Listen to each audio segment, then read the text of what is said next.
So this is the story of how the worst meeting in my whole career went on to get us 2 Emmy nods and 1 Emmy win.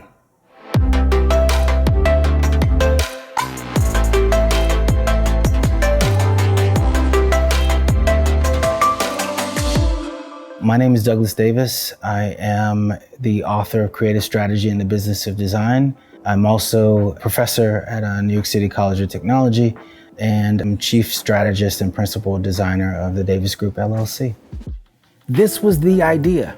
I'd solved this for clients hundreds of times. Seeding the environment for change, visualizing what change looks like, gaining buy-in from influencers to get a meeting with the decision maker. So why did this meeting go so wrong? I knew I was in trouble when I realized in real time in the meeting that the culture that I was trying to sell this change to was misaligned with the idea of change that I was presenting.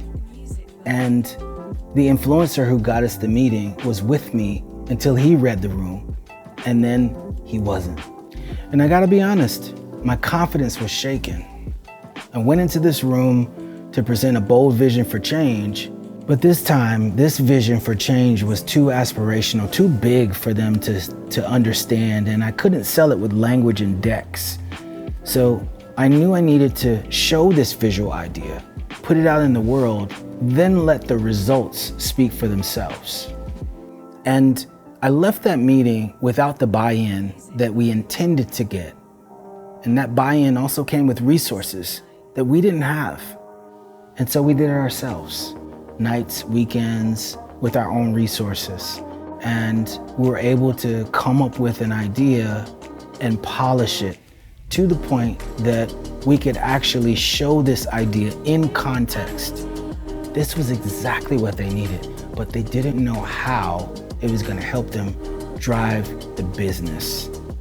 And that's the part that I realized that I needed to deal with. So what was the result?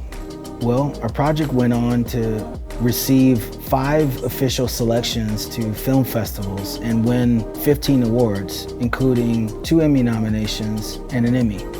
And most importantly, we were able to achieve our marketing objectives.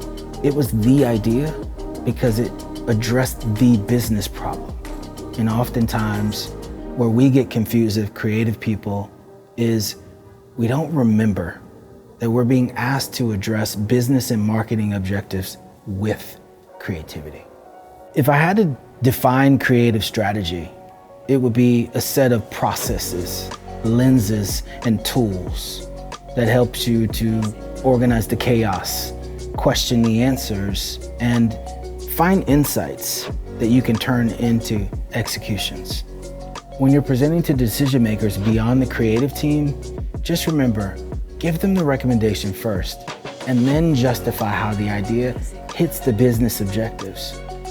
Make sure you include the things that you considered but didn't recommend, because they're gonna wanna know how you arrived at the things that you did recommend in the room.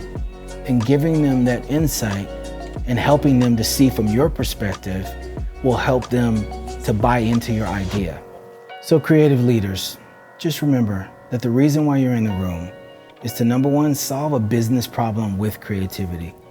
But number 2, if you can speak and understand the language being spoken in that room, you can use that reason and that language to justify what you're doing in the room. Remember that strategy and creativity are a set of choices, and leaders think about how to think about those choices versus looking for a template, a recipe, or a formula. That's the transition that I'm hoping to prepare you for in order for you to put that into your process and then arrive at that table with the confidence to make the right decision and to figure out what the way forward is when the normal way that you're used to selling ideas doesn't work, and then you have to pivot.